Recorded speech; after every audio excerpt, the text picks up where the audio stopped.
Cities Skylines II has had its biggest update since its launch in October last year, so let me take you through the economy update with all the fixes and improvements that came with it. And because this update is so long, the video is going to have chapters, so if there's one particular area of the patch notes that you want to know about, you can skip to the relevant part. To start with, let's talk about the known issues. So medical clinics not refilling their pharmaceutical storage is fixed, but with old saves you might need to wait longer to see it recover because the resource could become negative.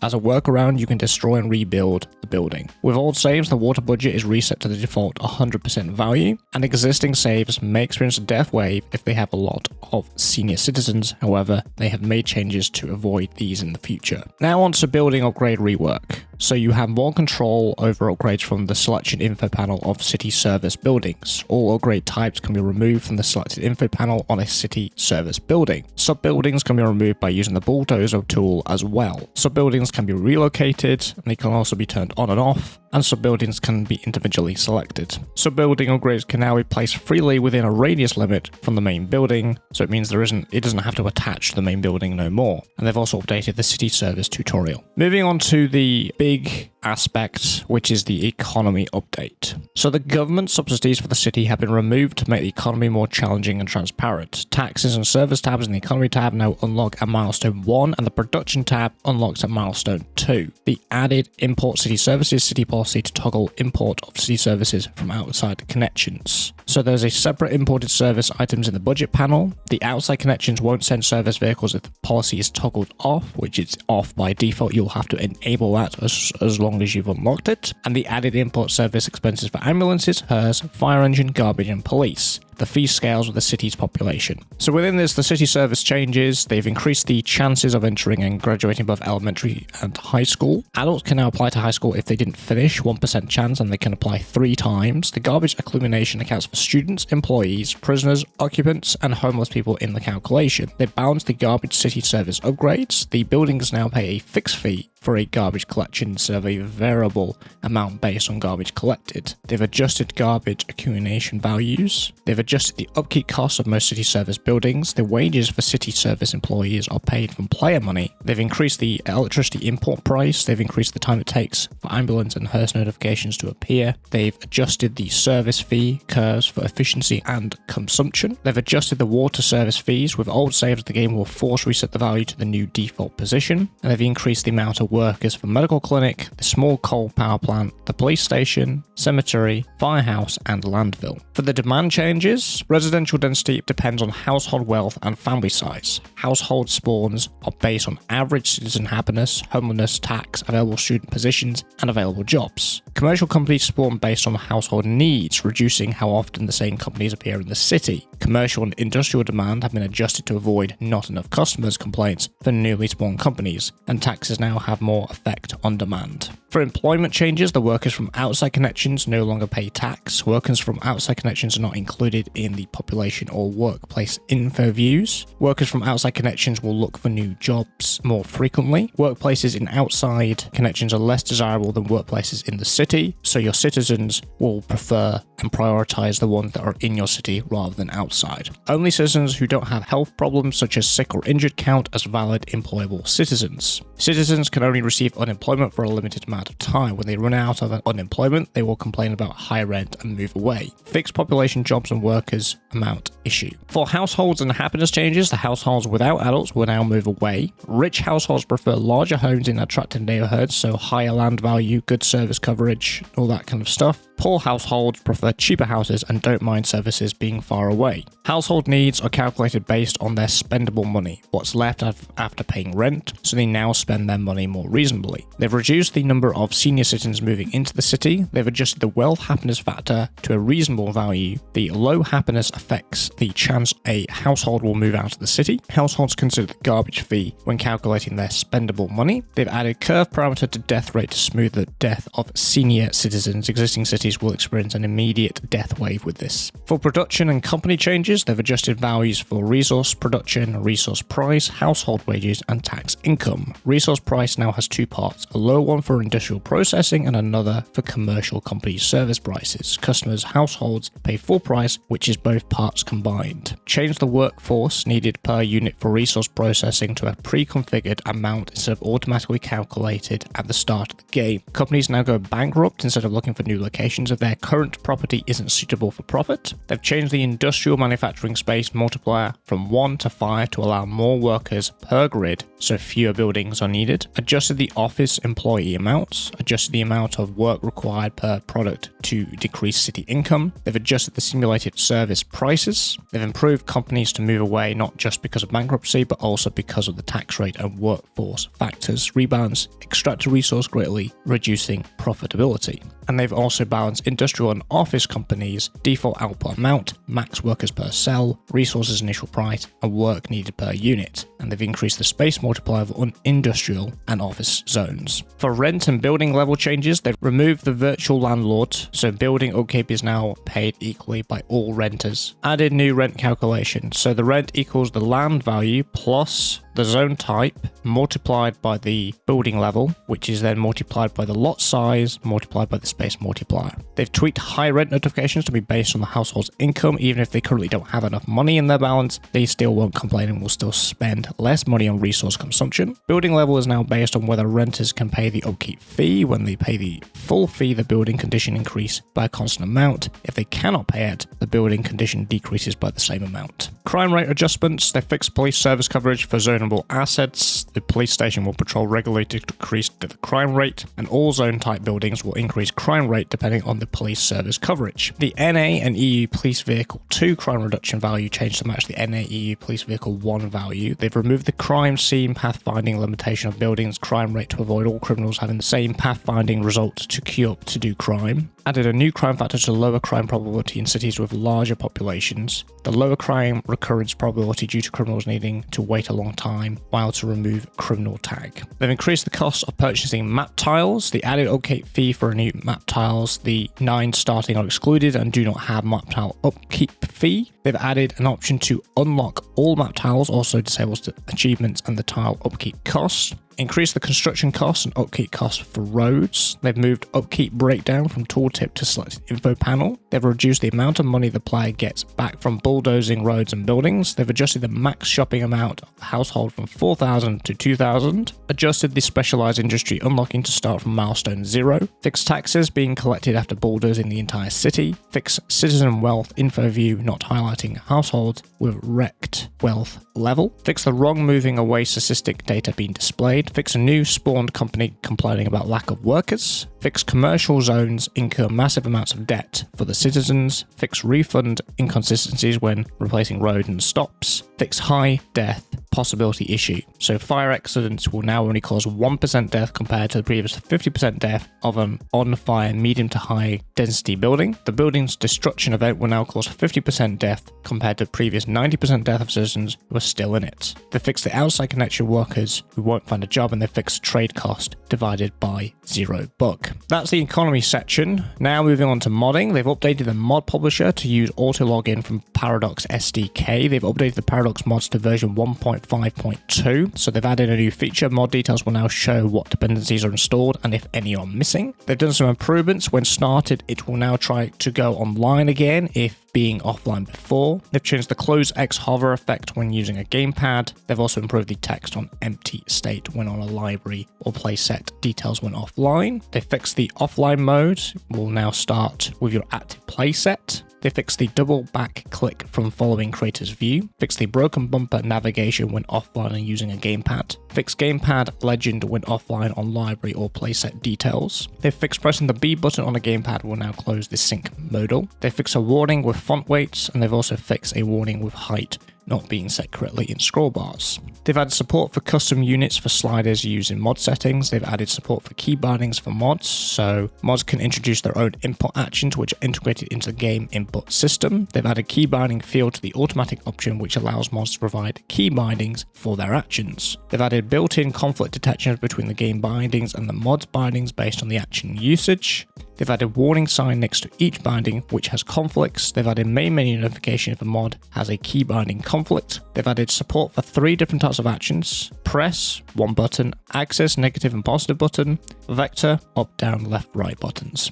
They've added the ability to set separate keyboard key and gamepad button for one action. They've also had the ability to use inbuilt and write custom processes and interactions for actions. They've also done some updates and fixes. They fixed an issue where downloading a certain number of mods in a specific way, resulting in a crash to desktop, a bug where setting UI setter attribute could not use private methods and properties, installing notification getting stuck when downloading a mod failed. They've updated the notification text, updated the mod loading error dialog to show the error. They've fixed an issue where the mod's not loading if the player changed using the web version or there are mod updates. They've fixed some cases where mods are not loading to enable code mods or change notification does not appear. The mod page and disable buttons being visible on mod loading error box with local mods. They fixed the endless mod loading notification if the mod failed to load. The Unity installation not being found if the game is running on a different account than the one who installed Unity. And they've also fixed an issue where modding toolchain install uninstall warning dialog overflows when the list of dependencies is long by making the panel scrollable. Now onto performance changes. The UI performance optimizations for the economy cap panel. There's been other UI performance optimizations with audio binding, rendering cursors and updating panels. The performance optimization for chirper panel, optimizations for particle effects, optimizations for audio memory usage. They've optimized placement to improve FPS when placing complex buildings or roads. They fixed job finding performance issue when there were no available workplaces and no employable workers, causing endless job pathfinding queries which heavily affect the performance. Now onto the last section, fixes and improvements. So it's had a Unity update to 2022.3.29F1. They fixed a crash to desktop when using the quick load function while relocating and rotating a building. They've also fixed a crash to desktop after deleting a train station with a broken subway connection and trying to place a new subway track. They fixed crash to desktop in setup find home job, a crash to desktop caused by removed renter, crash to desktop when resizing oil extractor area so that some pumps get deleted. They've improved the likelihood of household members traveling together as a group. They've improved hue, saturation, randomness values of tree leaves. They've also improved the collision radius for birch tree, pine tree and spruce tree to better match the visual empty space. The bushes, etc. can now be propped closer to the trees. They've improved citizens and delivery vehicles pathfinder to take building construction time and path duration into account to avoid arriving at construction sites. Ambulances transport some patients in emergency mode randomized with a health level. They've lowered the building fire spreading probability to other buildings, changed default glass material from tinted brown to non-tinted. They've updated the EU and NA theme icons. They've improved the wealth icon of view color and citizen wealth state parameters. They've fixed the wealth info view color not matching household wealth, changed it from household member-based wealth to household-based wealth. Improve the airport development tree node icon, adjust the XP values to low construction cost building. Fix depots so trains and subway can now only drive through them by using dedicated bypass track without no track connection. Fix several signature buildings don't get occupied, must be rebuilt for the fix to take effect. Change signature buildings info view color priority higher in RCIO info views. Fix Ludo Square and Cane instances, signature building bonuses to be more consistent. Fix an issue with some settings not getting saved. Achieving some progression on saves that have used mods not being disabled. Specialized industry main building missing. Forestry and ore industry storage yard props not showing. Fix farming extraction area color so it's visible on the fertile land with the info view open. The crematorium sub-building car access when snapped to the main building or sub-buildings need to be moved or replopped for this to take effect. The specific situation caused taxis from outside connections to get stuck for a long time. The wrong passenger count and capacity displayed for personal cars that have a trailer attached. The fixed driver not included in passenger count and capacity for personal vehicles. Vehicles drive through parking facilities or transport stations without intending to use their services. Citizens parking their cars at public transport stations without the intention to board a transport line there. Traffic jams occurring inside parking buildings. Airplanes driving through the runway without landing at the airport. fixed. An issue where fire engines are unable to react and extinguish the additional buildings from the specialized industry areas. Garbage trucks collecting garbage outside of their operating district if their way goes through different districts. Resource piles on spawnable storage yards not instantly updating when delivery truck unloads cargo. Trucks keep going back and forth between commercial and industry. Commercial companies accidentally exporting goods to other companies. Broken pathfinding warning after rebuilding destroyed service building that has an extension upgrades. Mail getting stuck due to heavy traffic at the cargo terminal by adding a trip needed buffer amount as another cost in resource trade pathfinding. They've added a penalty for resource pathfinding when the cargo station has more requests or sent out most of the vehicles. They fixed the water towers viewing upgrade not providing entertainment. Hospitals and clinics not refunding their pharmaceutical storage. Cargo train terminal left and back paths not connecting to roads too. City policies not clearing properly and carrying over between different save game loads. The deep end achievement not unlocking at exactly 200,000 loan. Citizens stopped finding jobs when unemployment was high. High unemployment rate issue by adding a variety of the citizen education levels when spawning. Population infoview jobs didn't match workplace infoviews data. Discrepancy in workplace count by excluding the outside connection workplaces from populations calculation. The date time overflow error by reducing the max starting year for a map to 3,000. Floating prop issues with apartments, nuclear power plant, and technical university. They've also fixed the hotel renter deserialization bug caused unknown mayhem for tourist hotel logic. The tourists with leaving the city status not leaving the hotel. Parallel and grid roads misplaced connected road lane. Roundabouts disappear when connecting roads at a certain angle. Track slope cause tight curve warning or no connection when built a certain way. Fixed connection notifications with buildings over a train track tunnel. The net tool replace mode is enabled when no compatible assets exist. The destroyed buildings still create noise pollution. The no pedestrian access warning appearing for medical university after adding extension wing upgrade. An issue where the cost of purchasing multiple map tiles varied depending on the order in which the map tiles were selected. Workplace links to citizen selected info panel not working when the workplace was a service building. The screen resolution set in the launcher right after the game launch not being applied. All overlay shaders broken when using dynamic resolution scaling. Minor inconsistencies with info view coloring for cables, pipes locked for building under construction, destroyed or otherwise without mesh. They've added secondary info view background color so the roads don't disappear on terrain. They've improved the RCIO stat statistic color to correspond color zones. They've removed the car paths and parking on the NA mixed right 01 L1 4x6 and the L2, and the NA mixed left 01 L2 4x6 and L2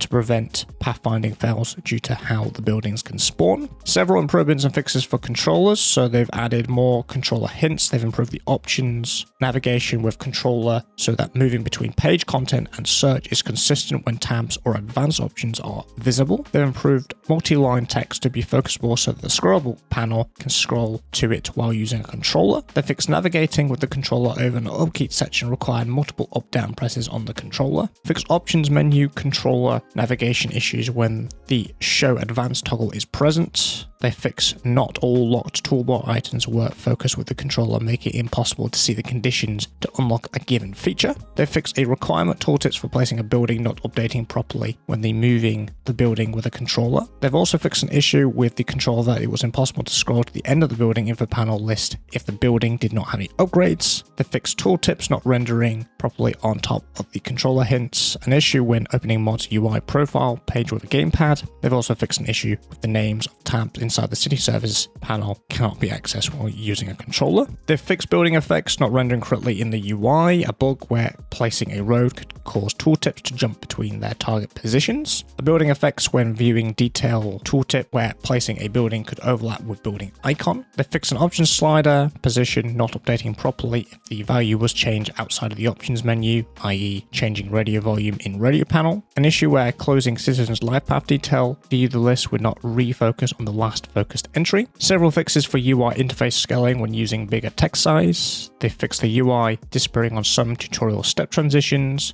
and the UI disappearing on closing signature buildings unlock dialog. They fixed options description not changing after scrolling certain drop-down lists. The loading warning pop-ups staying on top of the frozen busy state of the loading screen and not fading out. Non-centered error message in Paradox account panel. Paradox account link button overflowing in various languages. The economy budget panel overlapping text in some languages. fixed the tooltips rendering outside the screen, they fixed the edge case of quitting the main menu of starting a new game by opening the pause menu from the button in the upper right corner or using the map tiles view, rebalanced all citizen audio volumes, fixed the cemetery sounds not playing. They've also fixed the audio source position that was not correctly set for multiple assets, so they fixed sounds of residential signature buildings play even if buildings are not functional. The sound effects of navigating through the main menu is almost inaudible, and they've also fixed the overground parking's upgrade that does not add new sounds. And finally, for some changes to key bindings, so they block all actions while listening to key press when the key binding process is ongoing, added the ability to reset key binding to the default, added controller button icons to the key binding options, they've added support for rebinding some specific tool actions and camera rotation, they've added batch rebinding option which allows changing multiple key binds without receiving the cannot be rebound error, fixed controller hint when two direction action has bindings when one direction has the binding with modifier and another one without. They've added the auto detect for keyboard layout. Keybinds now converted to the current layout and keep their physical location. For example, WSD key on French keyboard will be shown as ZQSD. It converts it only Latin-based layouts, while US international layout is used for other non-Latin based layouts. And finally, they fixed the building selected info panel not opening when the info panel option is assigned to the right mouse button and disallowed the same key set for info panel and cancel actions. And that's it. That is everything in the brand new big economy update for Cities Skylines II. And that is a lot of patch notes for you. If you've been playing Cities Skylines 2 or you've come back to it after this update, what are your thoughts on the update? Good, bad? Let me know in the comments below. If you appreciate me going through all those patch notes, found it helpful and informative and like to see more content like this one, make sure you're subscribed, and I will continue to cover Cities Skylines 2 content and updates when those come out. Other than that, I'll also be covering other stuff on the channel like racing and simulation for all those updates and patch notes. So if that interests you, stick around and I'll see you in the next one. Take care.